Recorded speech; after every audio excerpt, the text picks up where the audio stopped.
Ladies and gentlemen, Dick Cavett.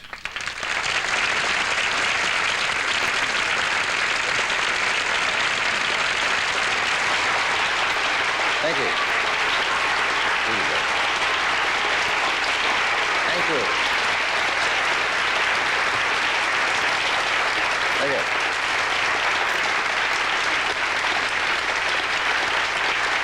That's all right. Please, I understand. An English film critic once said to my guest tonight that if she had been born 300 years ago, she would have been burned at the stake as a witch. Other people have said other things about her, most of them less provocative than that, but all of them very impressive. She is an incredible performer. They've said that she's a singular lady, that she personifies strength and courage, and that she is a classic. She has made around 80 movies, think of that, playing an astonishing range of characters, from a Manhattan call girl, Queen Elizabeth I, a gangster's moll, a Southern belle, a dowdy spinster, and so on. And throughout all of this, I feel that she's embodied the qualities of energy and charm and intelligence, really more than what you might call conventional Hollywood glamour. She always seems to have thought of herself, above all, as an actress. And through the incredible force of her talent and her personality, I feel that she's transformed and enlarged the traditional image of the female movie star. All of this, I think, is reason enough to devote 90 minutes to this remarkable woman tonight, which we are about to do. Ladies and gentlemen, Miss Bette Davis.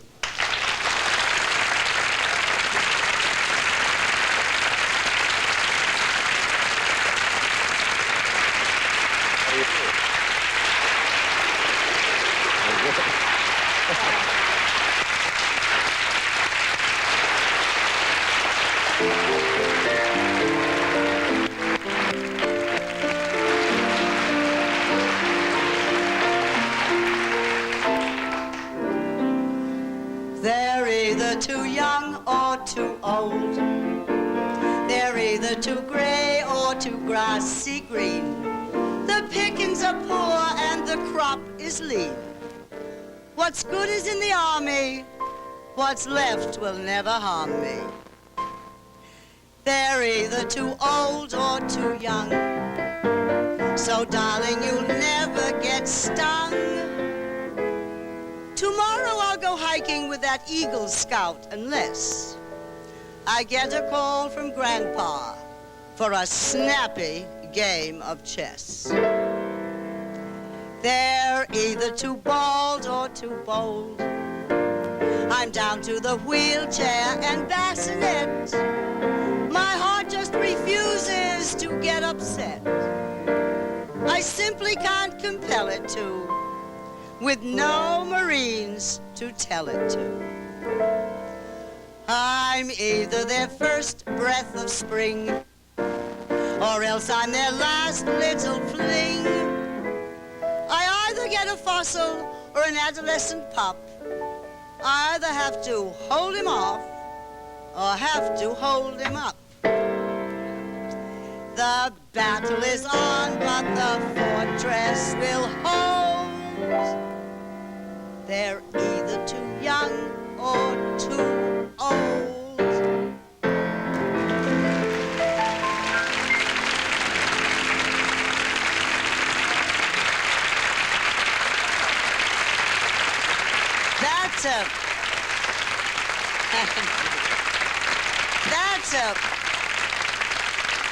That song, for some of you who don't know about it, was written by Mr. Lesser in about 1941 during the war years. And it was the tragedy of a 30-ish-year-old woman who, as she said, either too young or too old. And I want to thank, right now, Barry Manilow for accompanying me.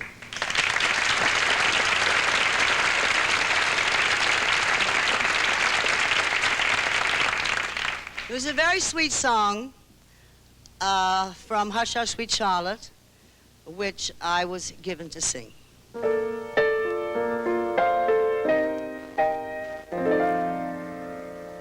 Hush, hush, sweet Charlotte, Charlotte, don't you cry. Hush, hush, sweet Charlotte, I'll love you till I die.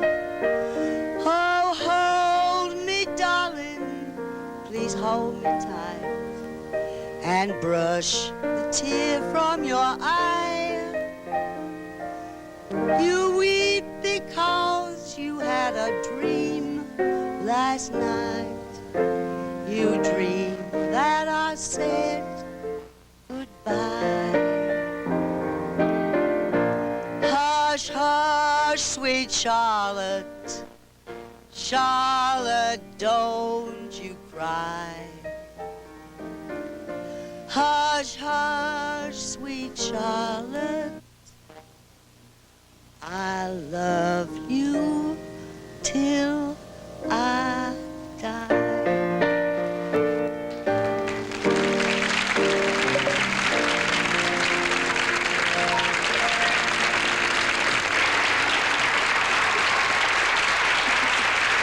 Very nice.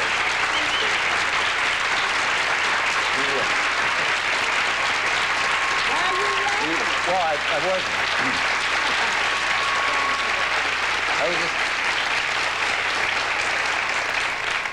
I was just wondering how I got you to sing. You know how I did it?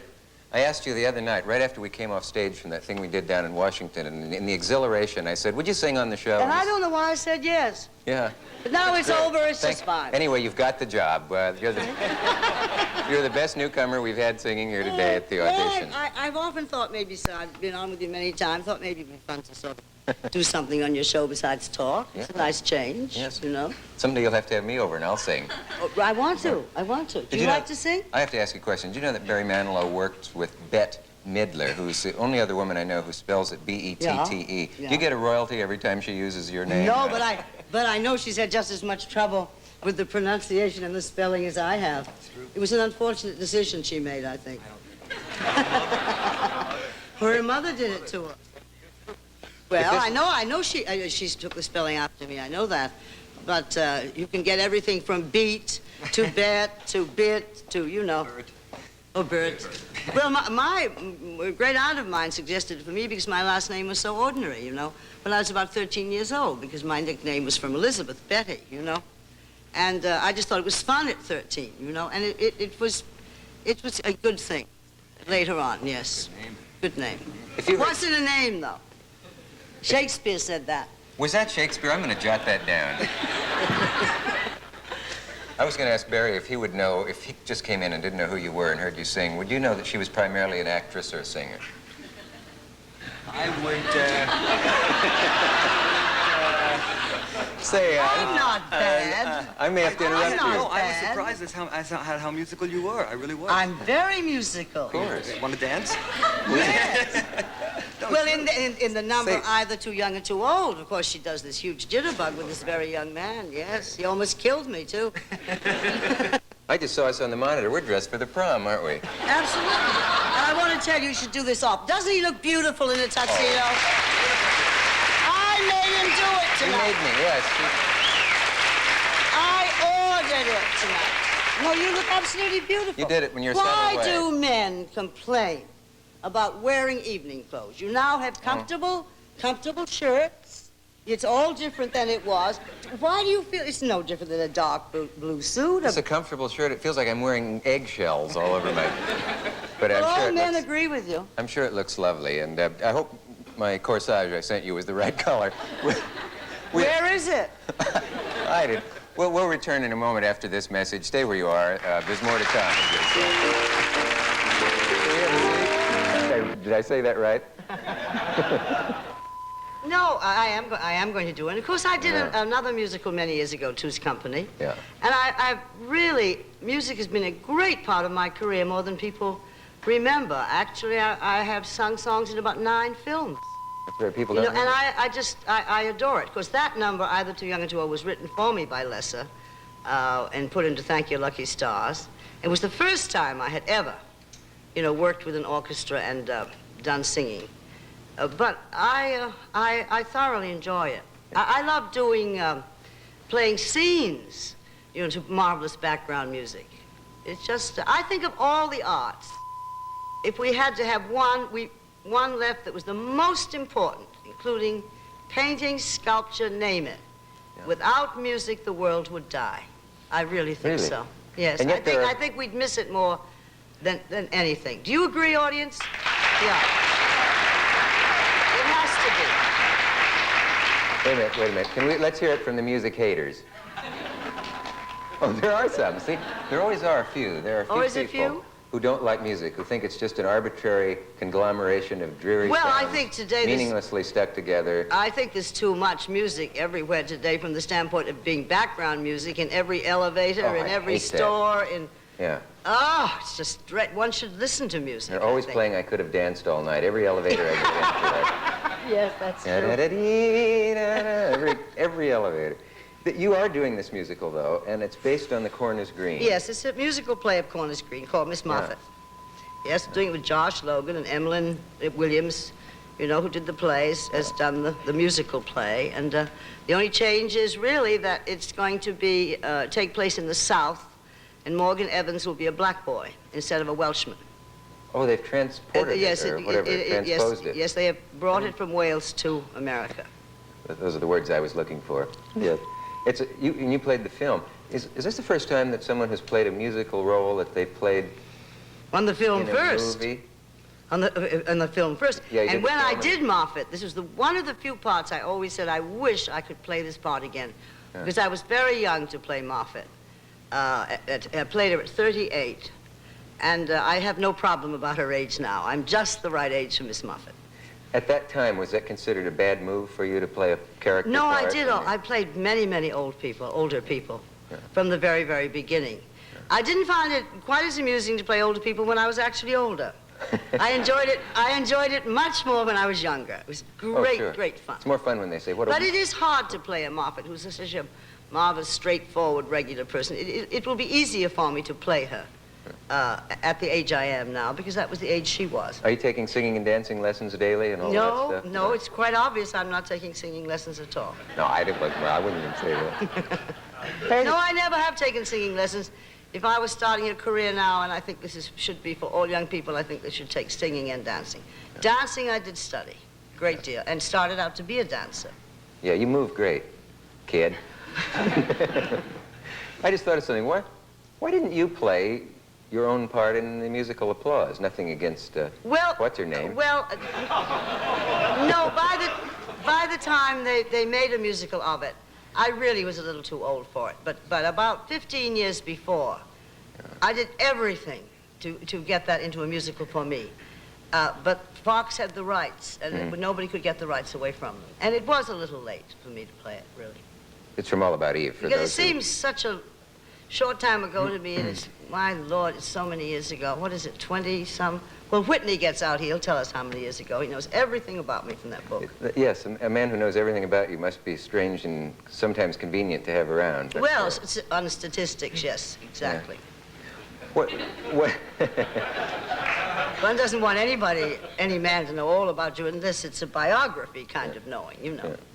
Did you get any nasty mail from the last time we did a whole show together and we got into all sorts of things? No, you know, the most interesting thing was, Dick, that I always said a great television talk show often was better for your career than a mediocre movie. I truthfully believe this. And that became a very famous show. And practically in every audience on this tour, somebody would ask me about you and about that famous show. Really? But the greatest night came when a woman stood up to try and reword the whole virginity bit. And she got so mixed up that you couldn't believe it. And I said, well, yes, no, it wasn't. Then I said, well, I'm so glad you remembered it.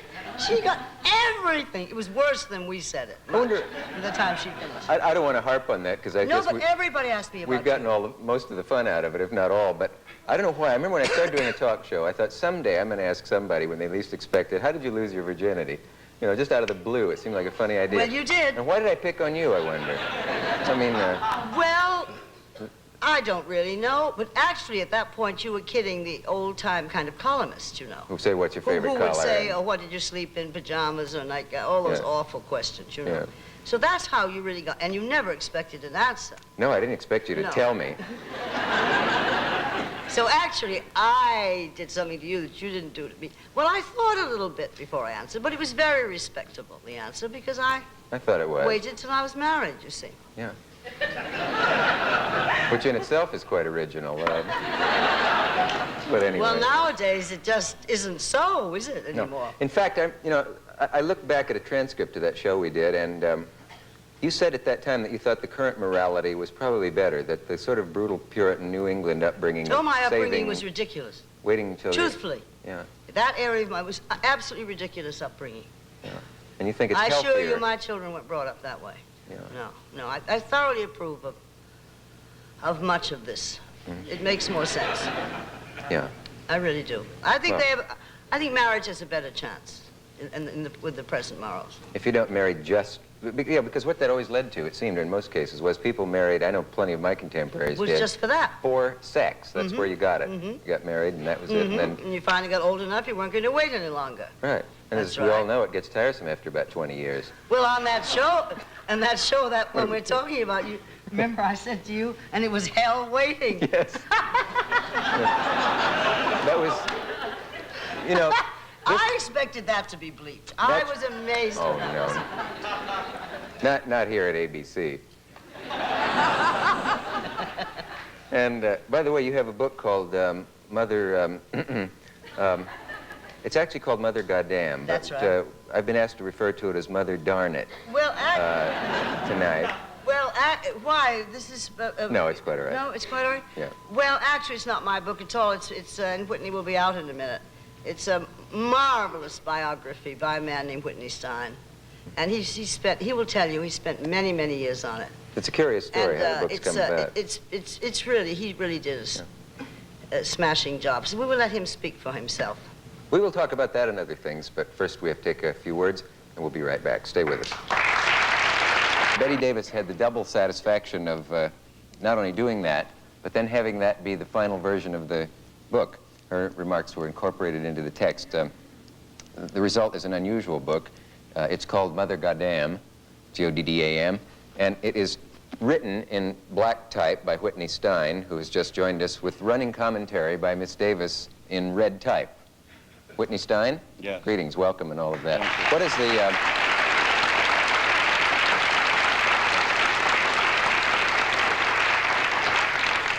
I suppose a trivia question for years has been, or could be, what does Mother Goddamn mean? Actors all seem to know the answer, and Well, the only I found a famous, few people who don't. the only famous play, really, that Warner's didn't buy for Betty was a play called The Shanghai Gesture.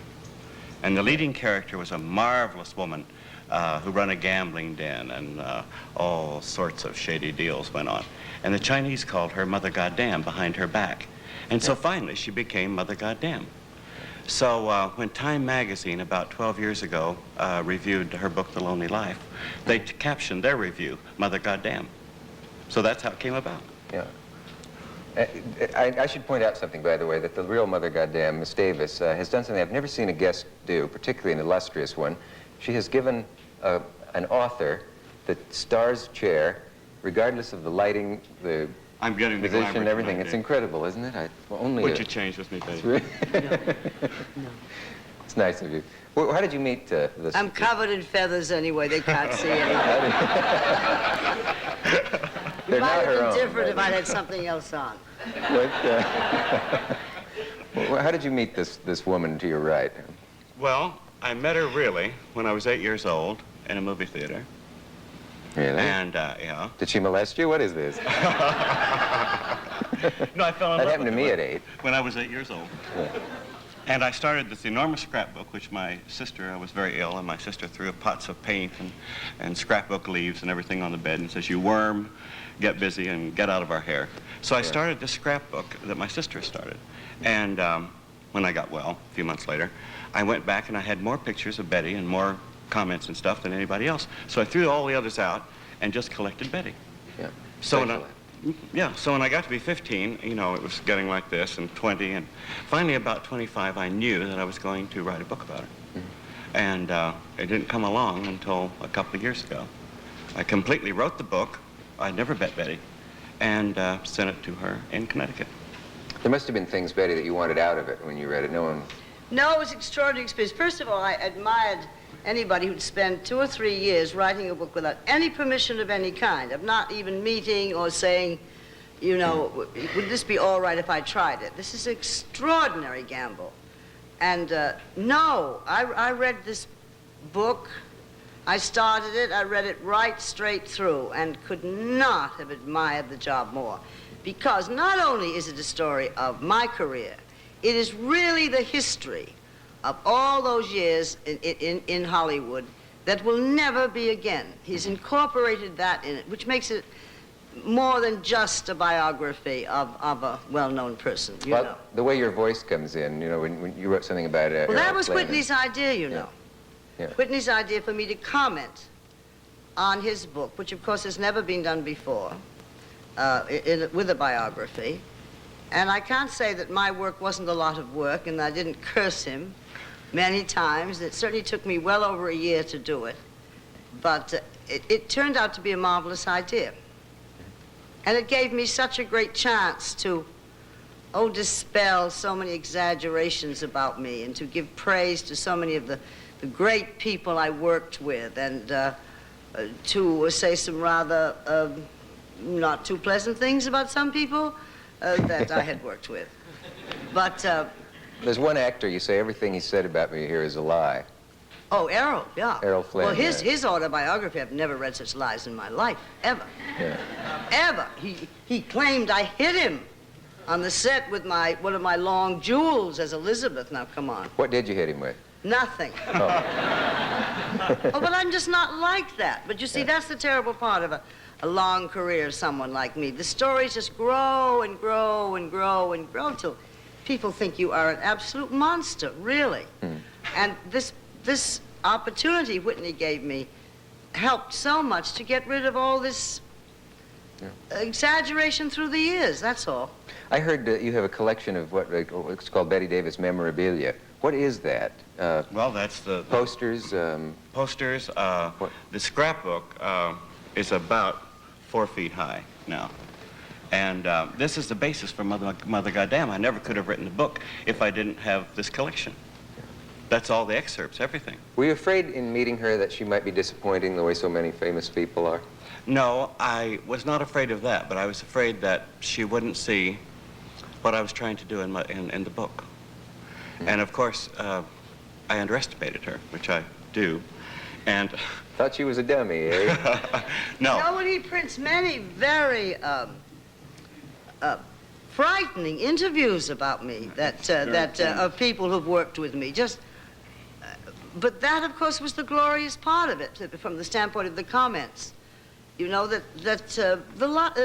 he printed all this, That's right. Which is part of a career. And you hadn't seen a lot of it, ever? No. Half the stuff in this book I'd never seen. The photographs he found, about 50% I had never seen. There's that one where a lady says, Betty seems to have forgotten that I was in the earthquake scene with her or something? Yes. A girl I thought was my greatest friend. A girl, Lee Patrick, a girl I worked with 1,000,000 times, a girl that I admired. And Whitney, I was so shocked when she said I'd never cared about anybody else in the cast. Oh, I cared deeply about everybody in the cast. You know, really. You're only as good as those who are around you. Was there anything you'd like to say to her now, or any gesture you'd like to make? No, I just really was heartbroken. When I wrote that not in anger, but in just unable to understand that she ever said that about me, because we were great friends. Yeah. That's interesting, isn't it? The things that hurt more are things that, an out-and-out insult is not hard to take. No, somebody that you got along with so well, you know. Yeah. But I gave Betty a lot of ammunition to work with. Yes, you did. But some of it was kind of frightening, and it's very candid and honest, and of course she's a very candid and honest lady. So we were able to do that because it could not be a whitewash thing, you see. It had to be the God-honest truth all the way down the line. As the world's foremost authority on her, if there were a fire in the film library and you could snatch out one Bette Davis film and preserve it, do you have a quick answer what it would be? Now Voyager. Now Voyager? Now Voyager. Do you agree, Betty? Well, it's one of my very favorite. Yeah. One of my great favorites. I love the story. I love the character. And I think it said a lot, Voyager, about mothers that behave like that with their children. I think it was a worthwhile film to make. But it's not #1 for you, I gather. Well, it's one of the number. I don't have many, No. you know. Dark Victory, Voyager, Jezebel, in those days were probably my 3 favorites. And then later on some others. But now Voyager was certainly one. I'm sorry you never made Comet over Broadway. That's got to be the worst title for a movie Did I they ever... ever make it? I don't know, there's a place in there where you talk about it. They want you to make a movie. Well, did they make Comet made over Broadway? Comet called Comet over Well, that was Broadway. the first suspension I took after the English case. They handed me that, Aftermarked Woman. How about Garden of the Moon? And Garden of the Moon was just about the same, yes. Which It's is the title of lovely. the nightclub. I noticed you did make one. It's almost worth holding this up if I have it. This is sort of astonishing just to see. This is, you don't need to come in too close on it, but this is just a tight list of her films. And can you imagine how many days in studios this represents? I'm flashing it at you, but it's incredible. And there's a...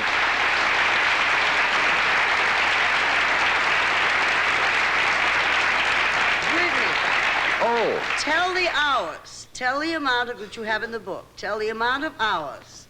If all the films that were finished were run end to end, how long it would Yes, be. if all the cut film, now this is a finished product. This is not all the cutting and floor stuff, you know. Just the cut film, it would take 5 days and 8 hours if you just sat in a 24 chair. hours? Yes, 5 5 days and days 24 and hours? 8 hours to view her creative output.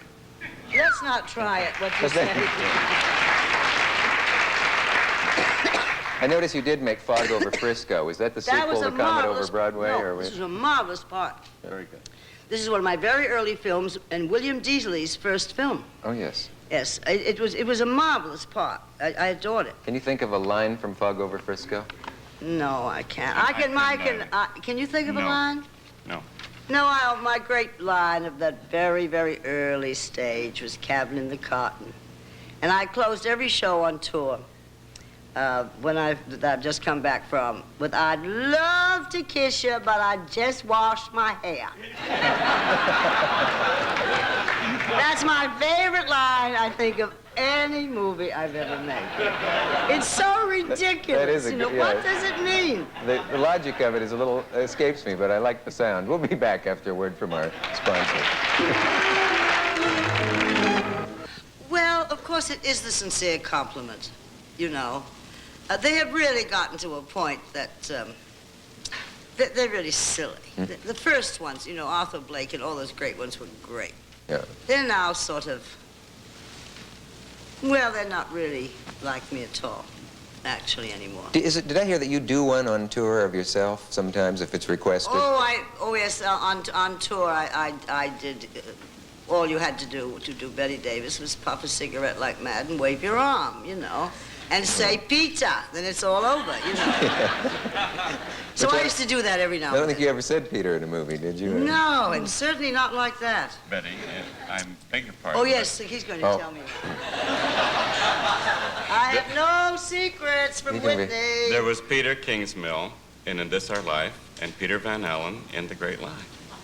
Boy, are you a pain in the neck. You're right. I'll ask But you. I certainly didn't say Peter. No. No one would say that. No one would Let me say ask you a simple question. Why is she so good? Because she's unique. They threw away the mold, that kind of thing. Yeah. There's something, it's that question that really, though, you can never quite get down to, is it? You put someone who has that extra, whatever it is, up against someone who doesn't, and you can see the lack, but you can't ever exactly say. Well, Elka I can never say Chase, for in one of her books, said that Betty had something that was like atomic energy. It was what fission was that came from inside. And I think that's a pretty good definition. That's close enough for me. Yeah. Poor Errol Flynn, I wonder if he were alive, I wonder if he'd be upset to learn that you, while you played scenes with Well, him. if he'd been alive, he'd never written that book, because then he'd have been dead. From me. I do see the logic of that. Why? If he'd been alive, he'd have been dead. But you reveal that you imagined Laurence Olivier while you were playing with him, wasn't it? Oh, yes, when I would sit on the throne as Elizabeth and the great doors would open. And I would sit there and I'd say, oh, please send Sir Laurence Olivier down that aisle. And this is not against Errol. Errol had a great great place in marvelous adventure films, which were very popular. And he was the most beautiful man, and millions of people adored his kind of film. But he never pretended or tried to be an actor's actor. Yeah. That just, I used to say on the tour also, Errol would admit this if he was sitting here. Mm-hmm. You know, he didn't, and he thought I was a fool that I worked so hard, you know, at it. Well, I worked at it because I loved it. He didn't love it the way he was not a dedicated actor at all. Were you ever on the verge of saying to him, though, look, Errol, I know you don't take acting seriously, but I do. Now, why don't you shape up or get out, or ship out? Well, you know, I didn't, because he couldn't have done it anyway. And you see, he took all that gorgeous blank verse of, was it Sherwood who wrote the Luntz beautiful play? Yes. Yes, Sherwood. And it was all blank verse and most beautifully written play. And he just turned it all into colloquial English, you know, to make the lines easier to learn. And there was a point of no return there. You just accepted it for what it was. Well, he was a personality boy. And he was a personality plus. And personally, the most charming man in the whole world, you know, in a drawing room or somewhere. He was an adorable man. Humor and great, great charm. Did an actor ever try to sabotage you on camera? You mean to get me in a position where I couldn't be seen and Make they it wouldn't hard be? for you somehow. Miriam Hopkins. Miriam Hopkins. Well, let's not mention any real names. Well, she's but the only... No, I mentioned Miriam any time anybody asked me because I made no bones about Miriam. It was, there was a torture area here. But we were on a couch one day. On a couch one day as two old ladies. We were now at the point in the old maid where we were older. Every day she came in looking younger. Mm-hmm. You see. With false eyelashes out there. And you see, if she moved back and I was still there, I've got to look away from camera. You see. So I would sort of squizzle back just a bit, you know. And finally she got to the back of the couch, and so did I, and the cameraman said, "There's no farther to go, just give it up." You were up couching each other. Well, she was a tragic girl because she was a really, really fine actress. She was just eaten with jealousy of almost anyone else. She just was. It was a really disease with her. Jealousy Willie. Because she really and truly was a very talented girl. You know, gave some marvelous performances. But actors just went through torture working with her because she was a pig about it, you know. That was the most... And, you know, I don't know how people have time for this. It's hard enough for me to remember the lines and try and give a decent performance, let alone trying to upstage somebody. Then the other big trick, of course, is their voices get lower and lower, you see. Yeah. You start a scene off at a normal level. Suddenly, somebody will start going down, so you have to go down a little, otherwise you will sound as if you're screaming. That's another very good trick. How else can you sabotage someone if you're a pig? Well, you do nothing in long shots at all. You see, you do absolutely nothing when the camera's far away. You never give a performance until the camera's like this, you see. That is one of the biggest tricks in the business. We should explain that a little more. Well, you see, if you do a far-off shot of a whole scene together. Shows the whole picture. Yes, I certainly always believed that you played it exactly the same way, because long shots sometimes were better than close-ups. There were always too many close-ups used. But one of the bigger tricks of many actors was to do nothing.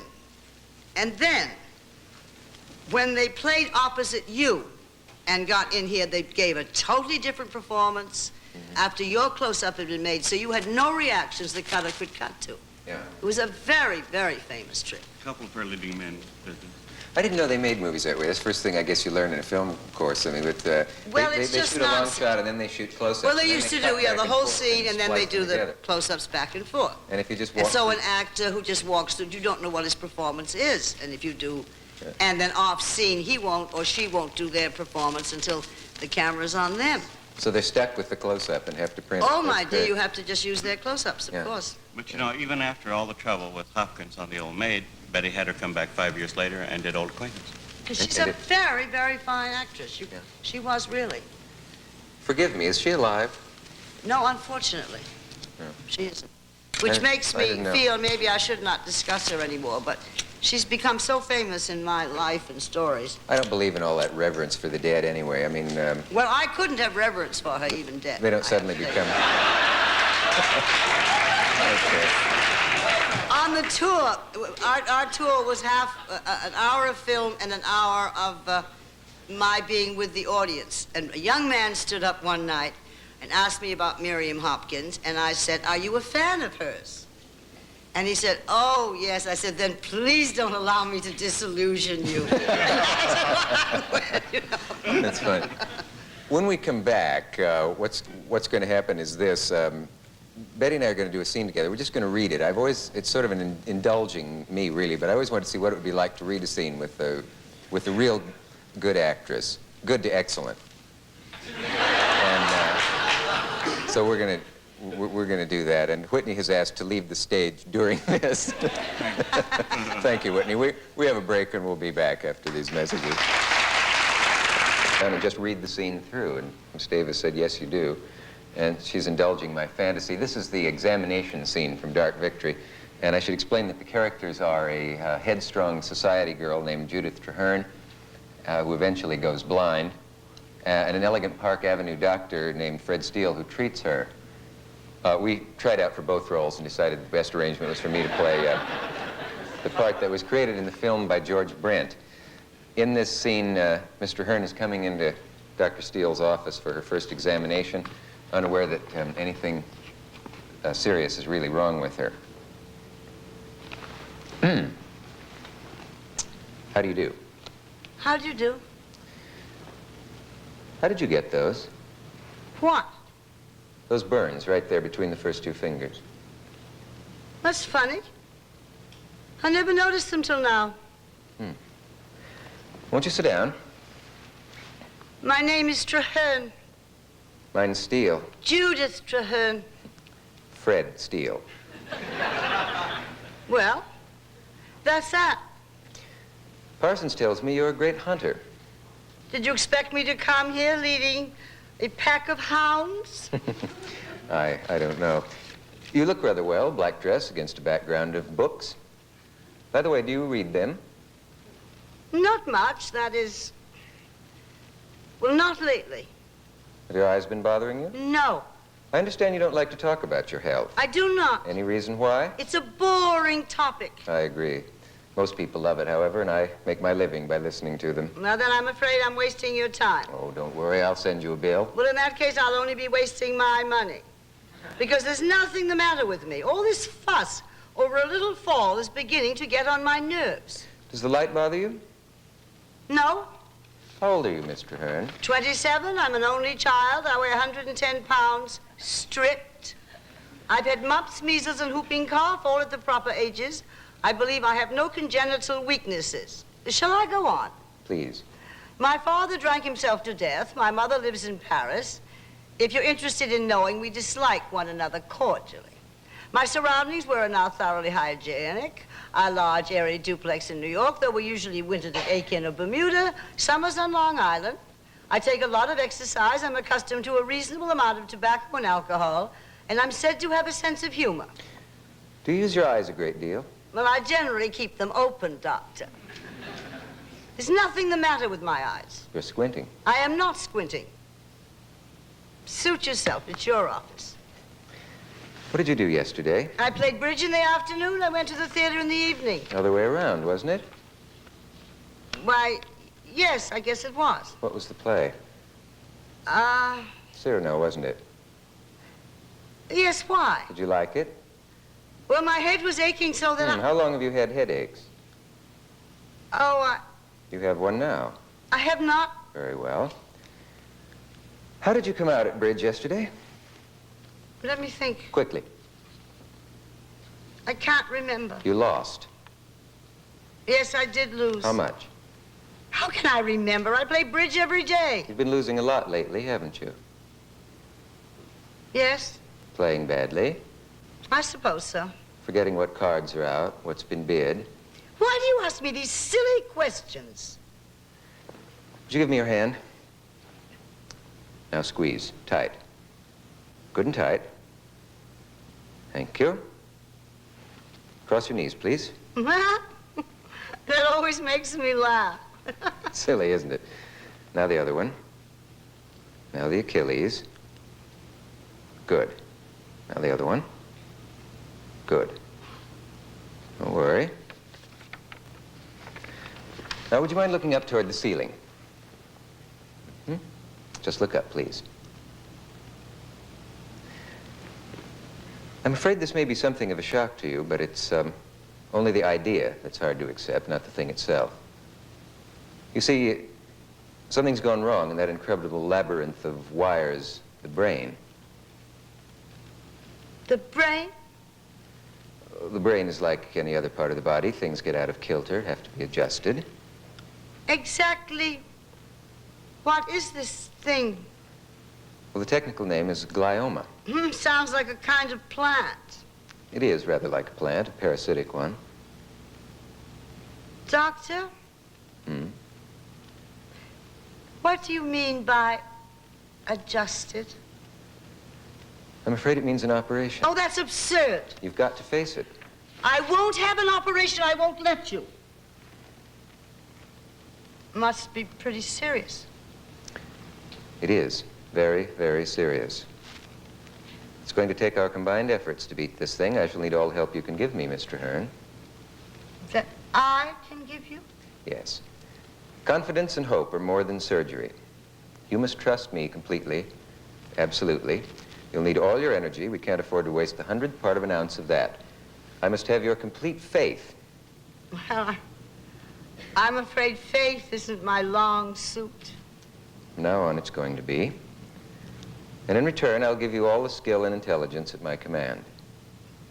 Remember, you're putting yourself entirely in my hands. I'm doing all the worrying and all the thinking. Your job is to trust me. I do trust you. I hoped you would. When can you be ready? I'm in your hands, Doctor.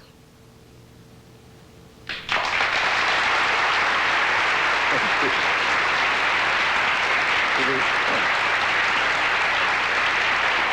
want to know.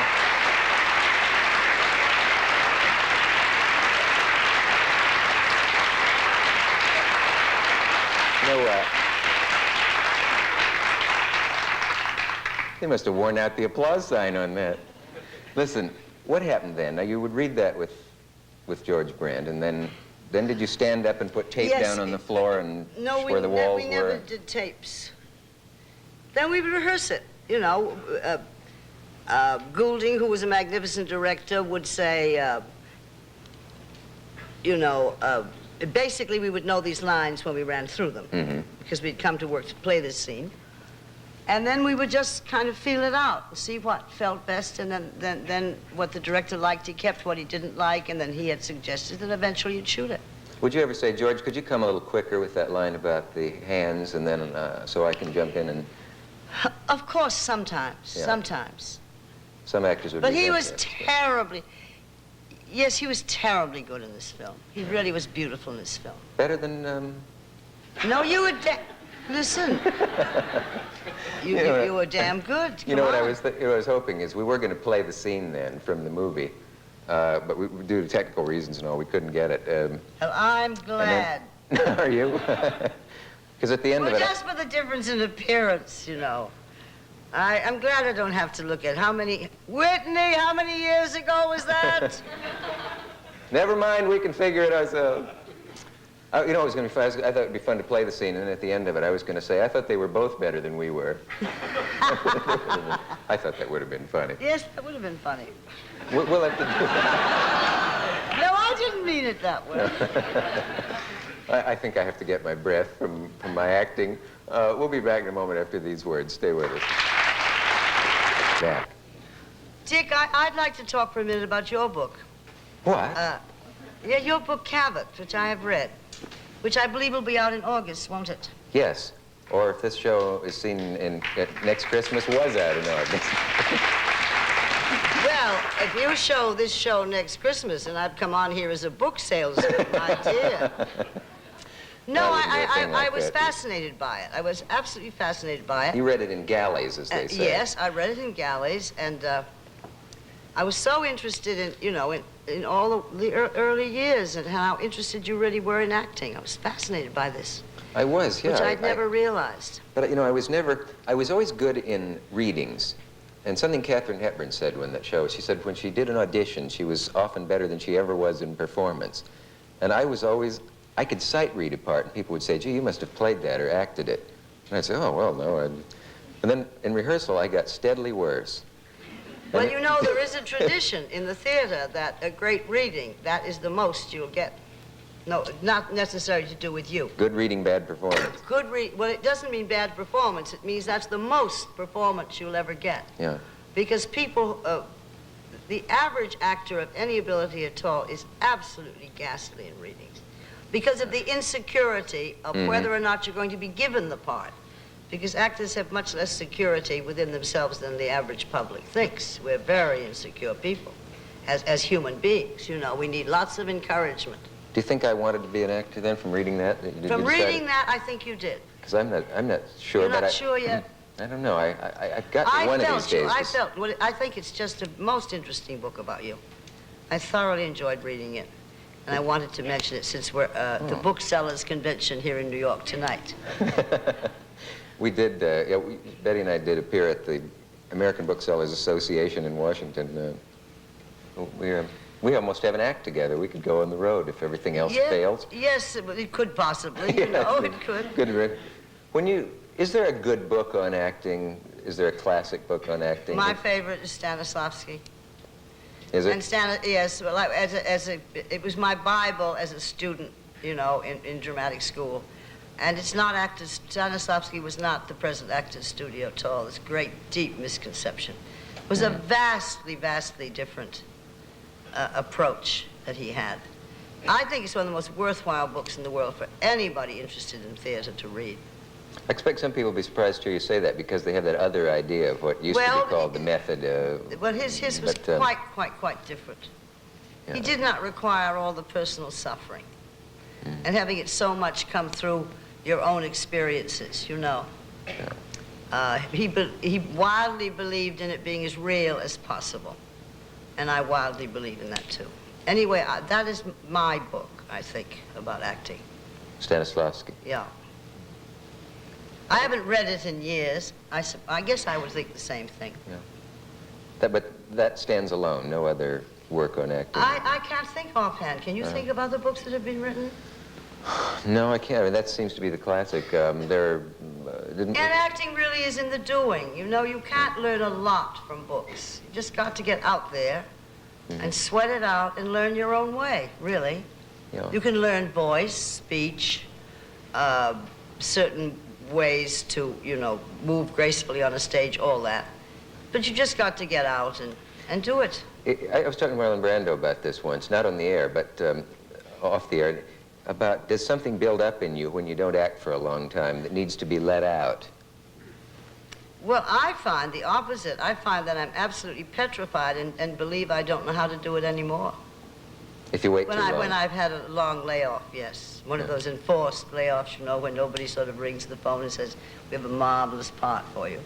And you stay home a long time. Then I'm petrified that I've absolutely forgotten anything I ever knew about acting until, of course, you start again, then you remember it. Could that be part of why Garbo quit, that she stayed off so long that she thought maybe none of it will come back? No, I think that Garbo, who I worshipped, she couldn't make the same kind of films anymore with the censorship that came in.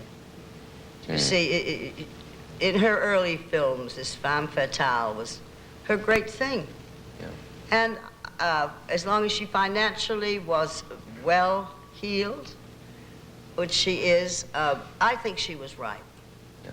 She would never have found that gorgeous script like Flesh and the Devil and those beautiful things she did, you know. The green hat. She was just so marvelous. Do you ever see her? I have never met her. It's my dying ambition. And I have found somebody who swears they will see to it I meet her. Always wanted to meet Garbo. What if I told you she's backstage right now? I would say, come out here. She is, but we don't have time for her because we'll be back with Bette Davis after these words. Stay with us. Man, I'll just take a second and see how many I can do on one breath. Conrad Nagel, George Brent, William Powell, Paul Muni, Edward G. Robinson, Charles Boyer, Robert Montgomery, Sterling Hayden, Pat O'Brien, Spencer Tracy, James Cagney, Franchitone, Henry Fonda, Gig Young, Joseph Cotton, Alec Guinness, George Arliss, Douglas Fairbanks Jr., Leslie Howard, Humphrey Bogart, Claude Rains, John Garfield, George Sanders, Peter Lawford, and Dick Cavett. It doesn't have that on it, but I put that in anyway. You add that. Who was the biggest pig in that group? Honestly, I don't think anyone. Yeah. I don't think anyone was. Last time you were going to tell. I once said all those questions they used to ask in the old photo play magazines, like who's the best kisser on the screen and all that junk. I asked you who was the most repulsive kisser. Well, you know, I said in my book there was one man that, and also on this tour, people used to try and get me to tell them who it was, and I would say, no, never, Yeah, you said you've got to wait till he dies. That I won't tell. The last time, No, I must. That would be a hideous thing. Nobody wants to be known as the worst kisser. Almost anything else would be all right. No. You're reputed to hate... It wasn't even the fact, it was just the way, well, yes, the worst kisser. Any guesses? You're said to hate yes men by people who know you. Can you always spot a yes man right away? Does it make your flesh crawl? Oh, yes. Oh, yes. Yeah. Oh, just flesh crawl. Yeah. You know, it's really insulting to your intelligence because it's all sort of catering to you. You know? That's right. That's exactly right. Did Yes, you you're feel right. about Yes. that? Oh, yes. I loathe it. Oh, I do too. Yes. Yes. Oh, yes. I'm talking about now. We're in the working area. You know, professionally. Because it cuts out any real criticism, doesn't it? I mean, Absolutely. There's no any way criticism in any kind of really honest-to-God working relationship. Yeah. You know, I've never been the one who wanted to enter the set with the 10 following behind, you know, the entourage. It always, I just didn't feel that way about it. Striking matches off their backs and things like that. Yes, that's right, that's right. What can you do, though, if you have a yes man and you say, stop being a yes man, all they can say is, yes, all right, yes, I will, and then you still... Well, no way. sometimes you could manage it, and they would disappear. And sometimes you just, by sort of gentle hints, explain that you just didn't like it. Many actors love it, you know. It's their life's blood. Yeah, You know, sure. this whole adoring Require thing. But I was brought up in New England, and I just never got used to it. Did you ever suffer badly at the hands of the gossip columnists? Not too badly, but I had some rough times, of course. Suppose you were carrying on with one of your leading men. How did you avoid the gossip Well, they never columnists? knew. No. Just pulled the window shades down. Gee, I didn't mean for you to tell me you were carrying on. I just said, suppose you were carrying on. No, well, the press was very strange. If you were sort of a regular person with the press and you ran into any, say a situation like this, which was going to be pretty messy in print, they really never would print it if they respected you. Yeah. I mean, there have been many very long affairs that would just never put into print in Hollywood, you know? Are they Because the they ones that respected the people, you know? But that's undemocratic. They picked on the people they didn't respect. Well, I guess it's Well, I undemocratic. think that many people manage it so it will appear in the papers. They want it to. Sort of flatters their ego that they're hot stuff, Yeah. you know. Do you believe in that playing a part and throwing yourself into a year of study? If you play a blind person, is it necessary to go to a blind school and all of that? No. You know what I mean? Because it's all in your head.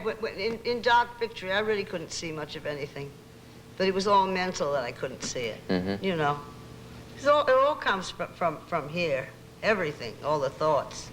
No, I never did any of this, no. I'm always suspicious of the actresses who play hookers. I always, as an excuse to live as a hooker for a year, you know, they say, well, I really had to study to see what it was like. No. Well, you know. Well, maybe that was true. I never did anything like that, I must say. Yeah. I just sort of always was able to feel what they did for some crazy reason.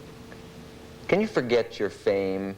By this I mean, you know, Between times, between times you're recognized when you're all Working. alone by yourself and all. You know, I never think of it. I'm sure there are people, you know, there are people who adore you, is not too strong a word, in the thousands and the millions, and they probably think, gee, her life is so enviable and so wonderful, and if, I think at any moment if she has a headache or is depressed or whatever, she could just say to herself, I'm Bette Davis, and it would brighten everything up. You It doesn't can't. work that way, though, does it? No, it doesn't. Well, Even though you're very, very grateful for any loyalty you have from many, many people. Anyway, it doesn't work this way with me. Because I don't ever think of being an actress unless I'm actually acting. Yeah. Or out in public somewhere. Then I feel I have an obligation to be, you know, to be with the people. You know, it's part of the profession. But I never think of it when I'm not working, when I'm out in, you know, Weston at home, all this. I'm always surprised, actually. You don't ever look in the mirror and think, good God, it's Bette Davis. Well, what I think when I look in the mirror is not that. Oh. I'll tell you that. You've always been very modest about your looks, so I thought it was funny to find out that... Well, I think I have a certain amount of reason, you know.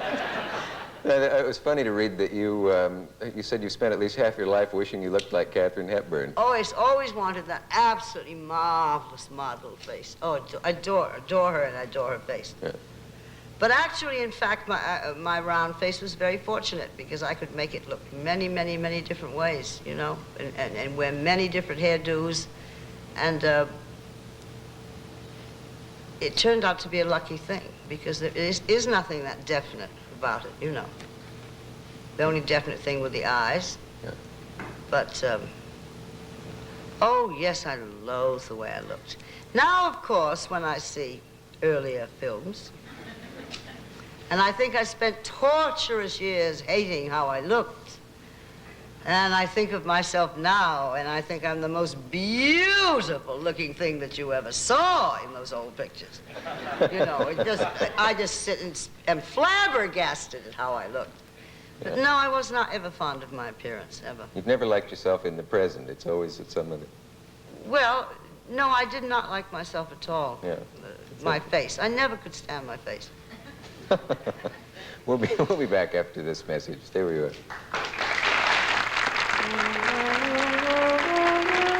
Lighting your cigarette in that still that was up on the screen.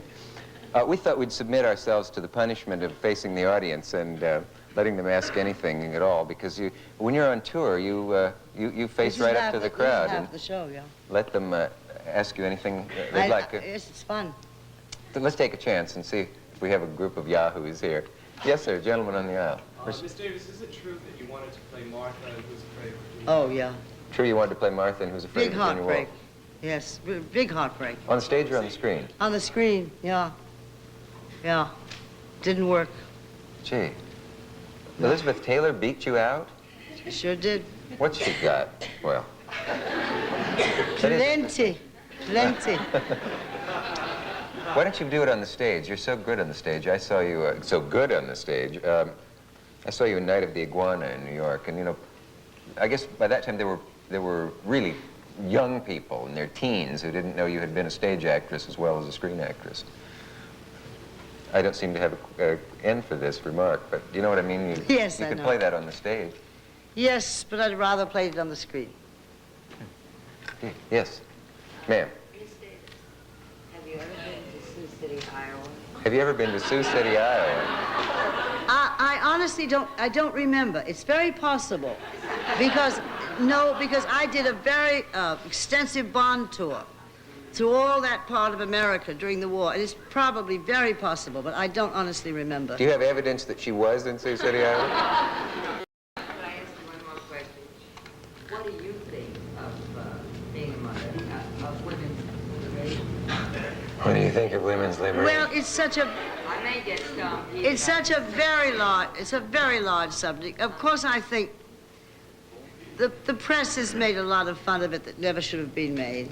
I think equal pay, of course, was really the reason for it starting, and still is not always done. It's very, very important. And I don't really believe that the women in women's lib have given up men for life. And this is what they all say, you know. And I think if that's true, then we should do away with women's lib, you know. But I don't feel women's lib has completely to do with that at all. I agree with you completely. Yeah. When is your birthday? You only get 2 a week. Yes, ma'am. Excuse me. What? Your sign. Aries. Fine. Is there anything in it that you would want to put in it that isn't in it now? Is there anything you would like to add to Well, that's an interesting question. If you, Yeah, in once the Whitney book- Stein's book. Is there something you'd want to put in that you realize after seeing No, it I isn't there? honestly think his research, because it is only about the career, it is not a thing about my private life. I think it's the most fantastically detailed, and many things he put in I didn't even remember about, you know? I just cannot commend him enough for his research in this book. So, yes, yes, ma'am. Do you think that there's a real lack of parts that are written with depth for women to play, women actors? Oh, there are practically none written anymore with any sort of possibility of a real acting performance. What do you see as a remedy to this problem? More women writers, Just pray perhaps? that some writers will come along who once more will write about women.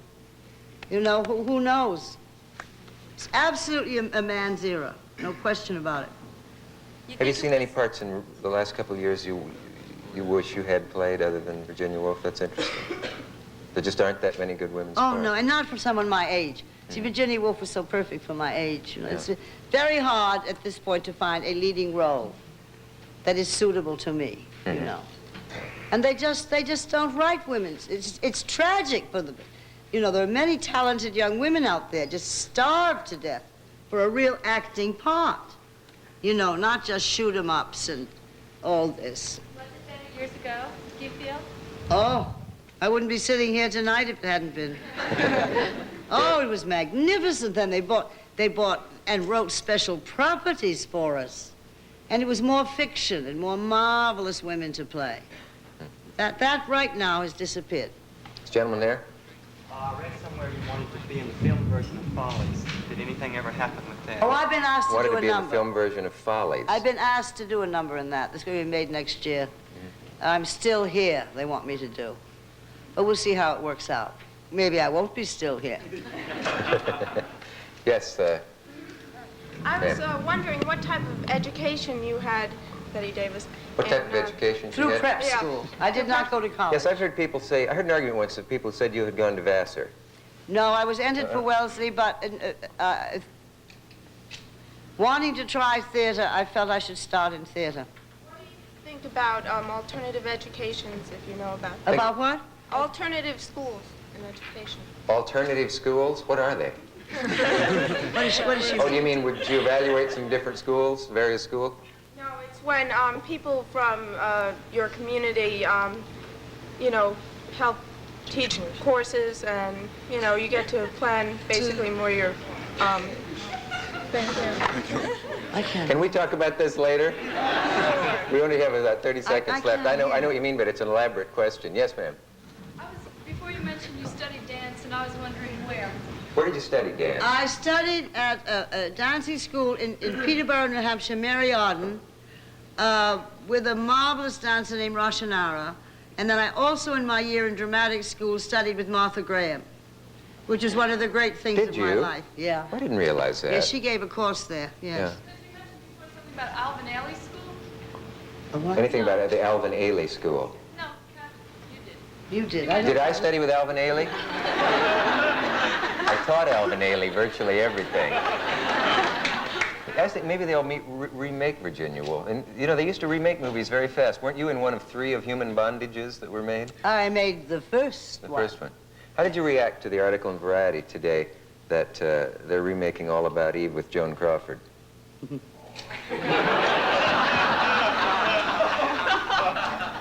No comment. I just made that up. I wanted to I see. know you I wanted did. to see if you'd faint dead away. We'll be right back after these few words.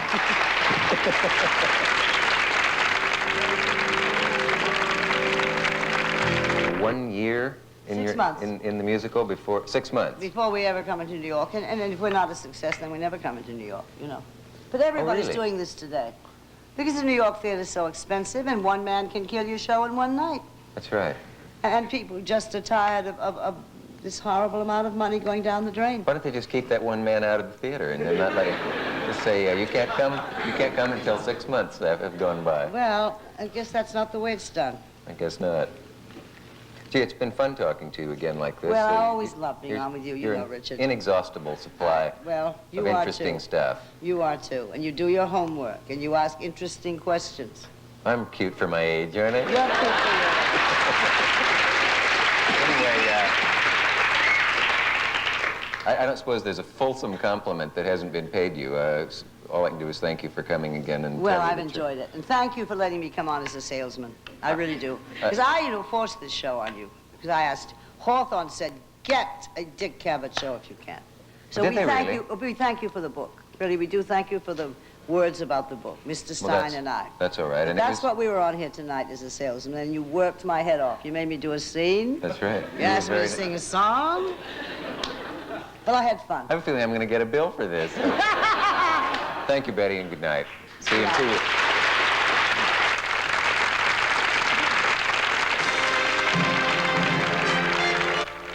Tomorrow night, a Wide World special. See scenes from the great Disney movies, from Snow White to Robin Hood, on Walt Disney, A Golden Anniversary Salute. An experiment in cell regeneration goes awry, and the $6 million man is faced with an adversary of incredible strength. Tomorrow at 8:30, 7:30 Central. Right after, Doobie Wheeler runs into trouble when he tries to psych himself up for a date on the Texas Wheelers. Tomorrow, here on ABC.